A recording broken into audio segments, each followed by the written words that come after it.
Regardez bien le visage du pape François lors de sa prochaine apparition au balcon de la place Saint-Pierre. Regardez sa fatigue, son pas hésitant, son regard parfois perdu vers l'horizon. Ce que vous voyez n'est pas seulement un vieil homme écrasé par la charge de l'Église. Ce que vous voyez, selon une prophétie vieille de 900 ans qui fait trembler les murs du Vatican, c'est le dernier gardien du Temple avant l'effondrement final. Avez-vous déjà entendu parler de la liste de Saint Malachie? C'est un document mystérieux, découvert dans les archives poussiéreuses de Rome en 1590, qui énumère avec une précision terrifiante les 112 papes qui se succéderaient jusqu'à la fin du monde. Pendant des siècles, on a cru que c'était une fable. Mais l'histoire a validé cette liste, nom après nom, devise après devise, jusqu'à nous donner le vertige. Jean-Paul II était le 110e, Benoît XVI était le 111e, François est le 112e. Et après lui, il n'y a plus rien. La liste s'arrête. Il n'y a pas de 113e pape. Selon ce texte maudit, après le règne actuel, c'est la fin de la papauté, la destruction de Rome et le jugement dernier.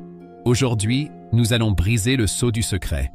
Nous allons explorer pourquoi le Vatican lui-même prend cette menace très au sérieux, au point que certains cardinaux murmurent dans les couloirs que nous vivons les derniers temps.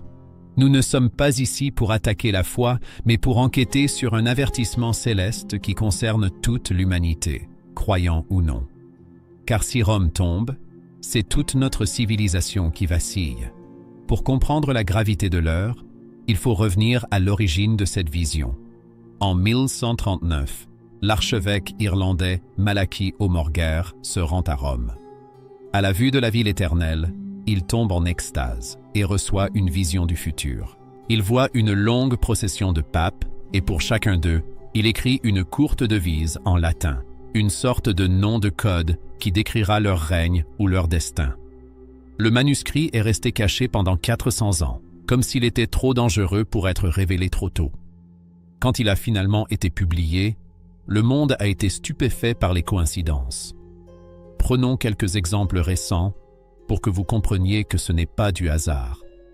Pour le pape Pie XII, qui a régné pendant la Seconde Guerre mondiale, la devise était « Pastor Angelicus », le pasteur angélique. Pie XII était connu pour sa spiritualité mystique. Pour Jean-Paul II, la devise était « De labore solis », du travail du soleil. Jean-Paul II est né le jour d'une éclipse solaire et a été enterré le jour d'une éclipse solaire. Il est venu de l'Est comme le soleil levant. C'est troublant, n'est-ce pas? Mais le cas le plus frappant, celui qui a fait comprendre aux experts que la fin était proche, c'est celui de Benoît XVI. Sa devise dans la prophétie était « Gloria Olivae », la gloire de l'olive. Or, les bénédictins, l'ordre dont le pape a choisi le nom, ont une branche appelée les Olivétains. De plus, Benoît XVI a été le pape qui a mené l'Église vers une période de paix relative avant la tempête, comme le rameau d'olivier. Il a démissionné, un fait rarissime, laissant la place au dernier de la liste. Et nous y sommes, le 112e. La prophétie ne lui donne pas une devise courte comme aux autres. Pour le dernier pape, Malachie a écrit un paragraphe entier, sombre et apocalyptique. Il le nomme Pierre le Romain. Beaucoup ont dit, mais François s'appelle Jorge Mario Bergoglio. Il est argentin, pas romain, donc la prophétie est fausse. C'est mal connaître le langage des prophètes. Pierre le Romain n'est pas un nom d'état civil, c'est un titre symbolique. François a choisi le nom du saint d'Assise, dont le père s'appelait Pietro. Il est d'origine italienne. Et surtout, il règne sur Rome dans une période où la ville est menacée comme jamais auparavant. Le texte latin complet pour ce dernier règne dit ceci. Dans la dernière persécution de la Sainte Église romaine, siégera Pierre le Romain, qui fera paître ses brebis à travers de nombreuses tribulations.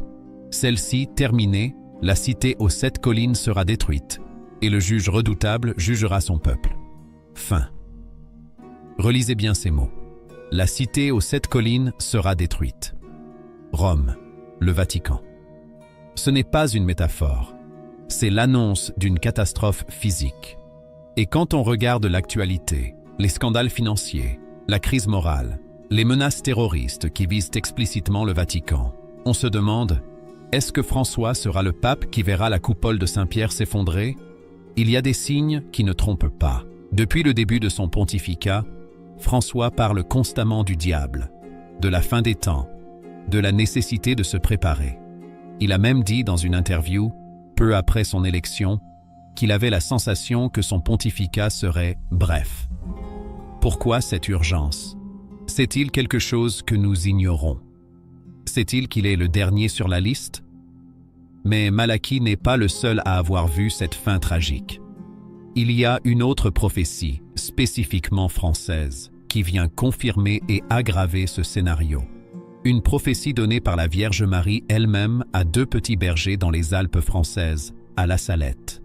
Ce message, longtemps censuré par le Vatican lui-même parce qu'il était trop effrayant, parle explicitement de la perte de la foi à Rome et de l'arrivée de l'Antéchrist sur le trône pontifical. Si l'on croise Malachie et La Salette, le tableau devient terrifiant. Le siège de Pierre ne restera pas vide après François. Il pourrait être occupé par quelqu'un d'autre. Quelqu'un qui ne sera pas un vrai pape, mais un usurpateur, un pape noir ou un destructeur de l'intérieur. C'est l'idée de l'éclipse de l'Église. L'Église sera éclipsée, a dit la Vierge à La Salette. Cela veut dire qu'elle sera toujours là, mais cachée, obscurcie par une fausse Église qui prendra le pouvoir au Vatican. Et c'est exactement ce que nous voyons se dessiner avec les divisions actuelles entre conservateurs et progressistes. Le schisme est proche. Et si le schisme était l'étincelle qui allait mettre le feu à Rome? Mais si la liste de Saint Malachie nous donne le quand, c'est-à-dire maintenant, à la fin du règne de François, c'est une autre prophétie, bien plus précise et bien plus effrayante, qui nous donne le comment. Pour la comprendre, il faut quitter Rome et se rendre dans les Alpes françaises, sur la montagne de la Salette.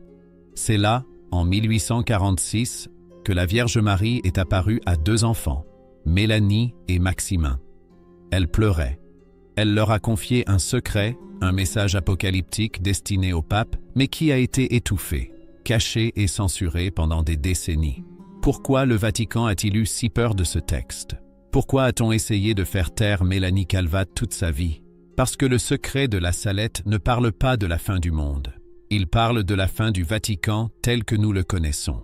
Il contient cette phrase terrible qui résonne aujourd'hui avec une force insoutenable. Rome perdra la foi et deviendra le siège de l'Antéchrist. Lisez bien cette phrase.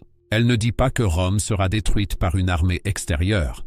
Elle dit que Rome perdra la foi. Cela signifie une trahison de l'intérieur.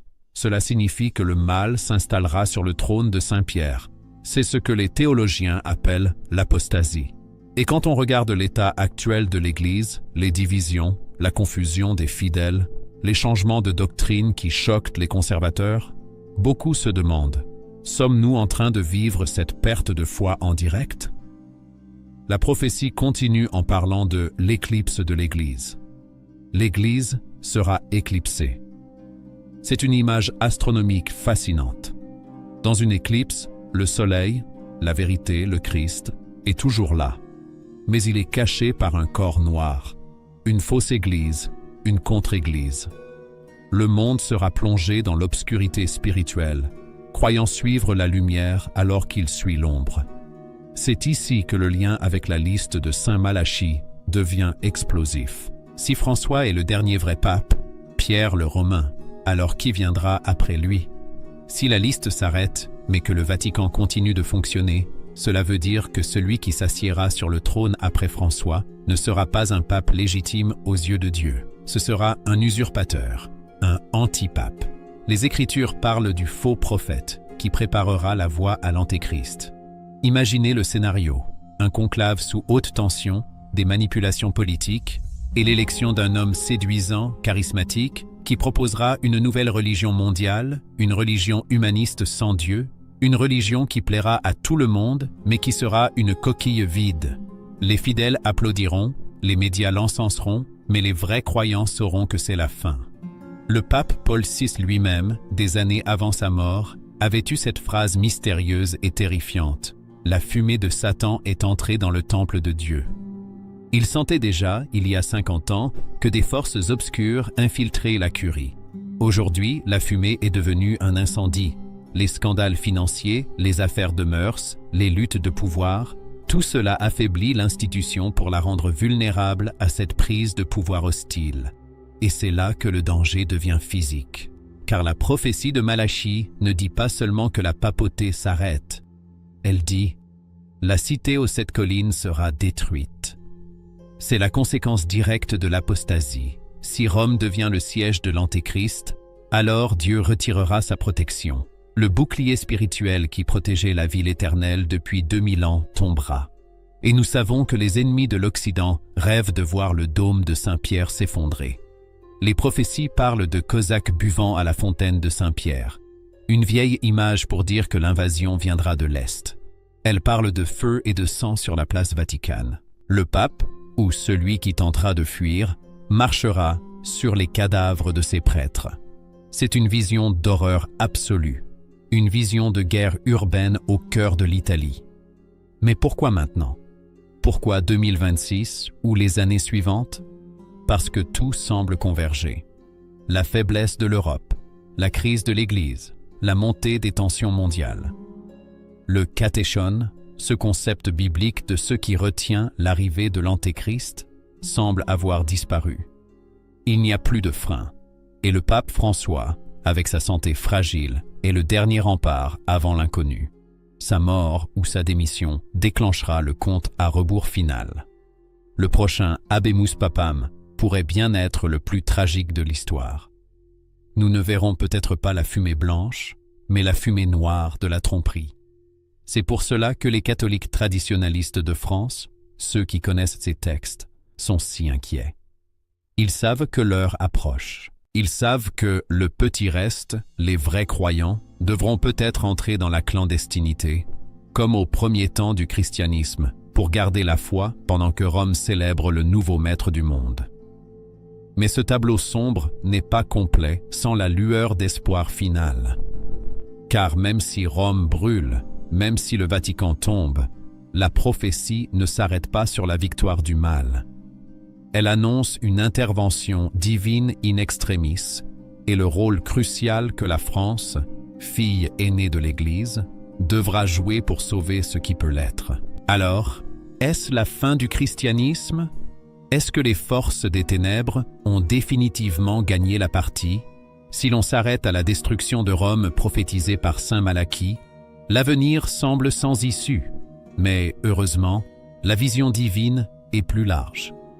Les textes sacrés nous disent que le Vatican n'est que de la pierre. Les murs peuvent tomber, la coupole peut s'effondrer.